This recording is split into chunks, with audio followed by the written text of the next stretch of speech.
Olá, seja muito bem-vindo.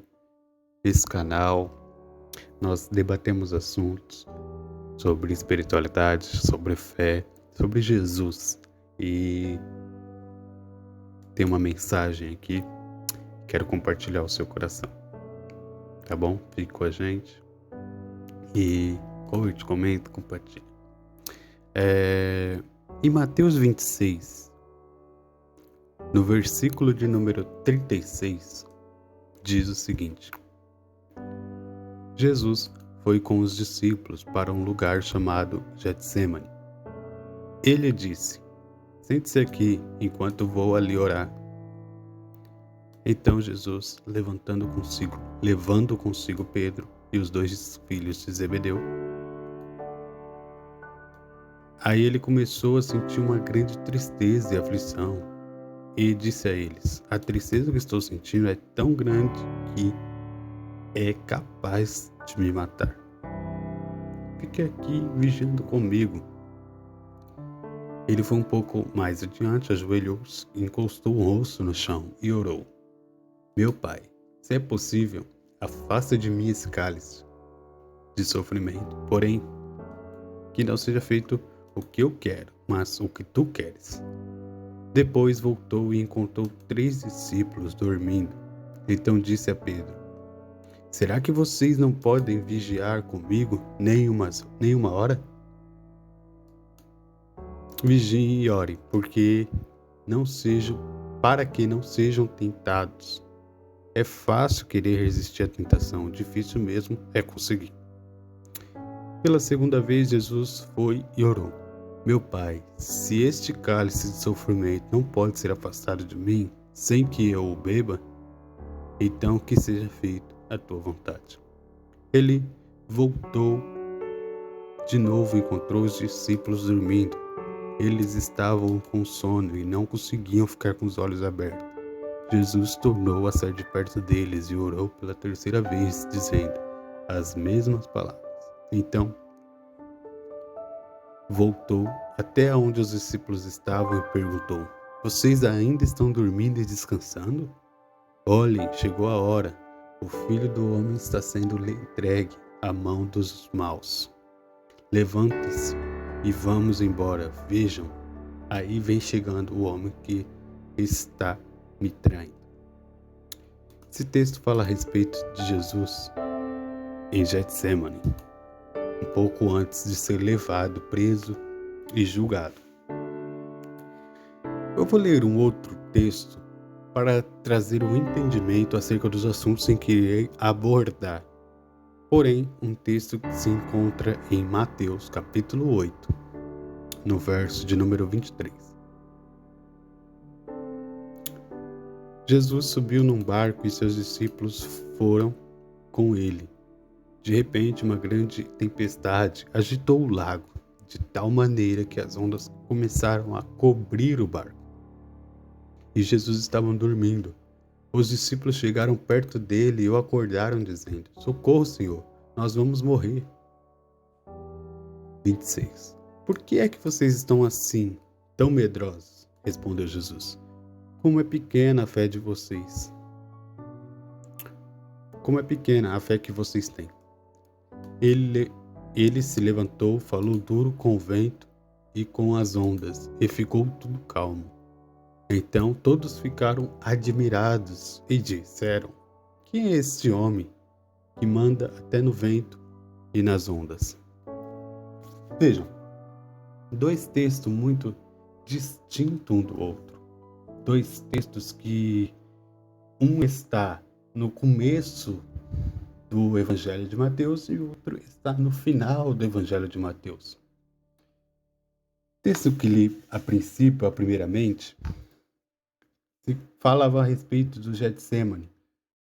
Logo após Jesus ter feito a ceia, logo após Jesus ter partido o pão, dito que um iria traí-lo, no final do ministério de Jesus.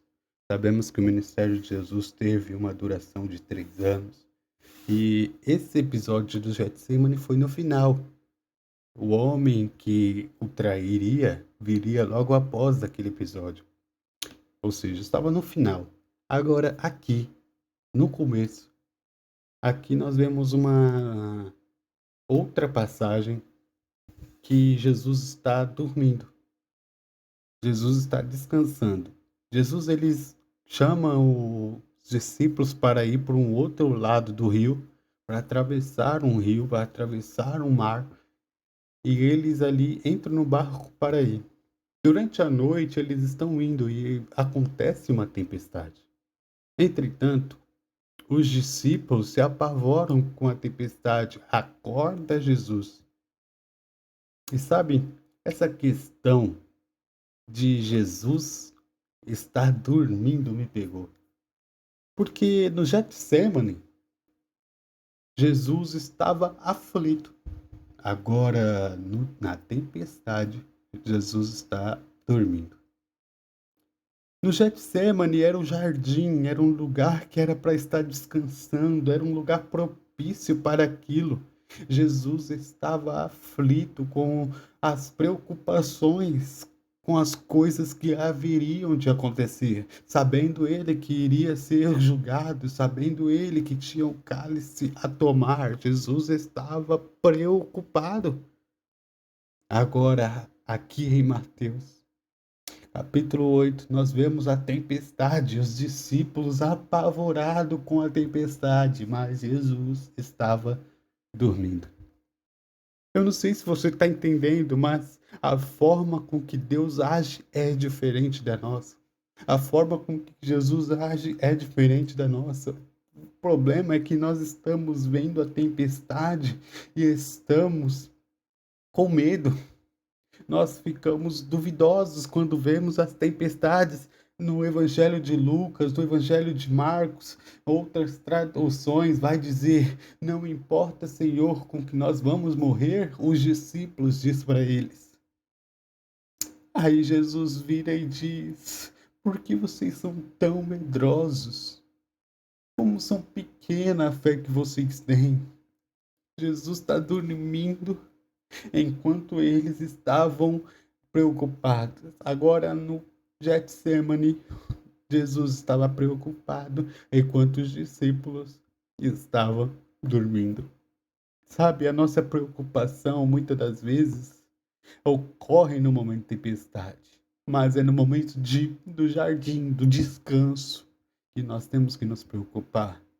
É no momento quando as coisas parecem tudo calmo que nós temos que nos preocupar. E não quando as tempestades elaboram-se. E não quando as tempestades se levantam.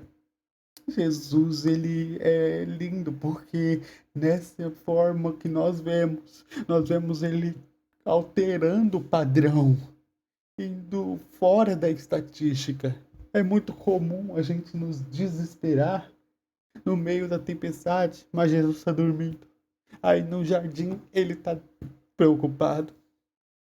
Sabe, muitas das vezes nós temos nos preocupado na tempestade, sendo que é no jardim que nós devemos ficar preocupados.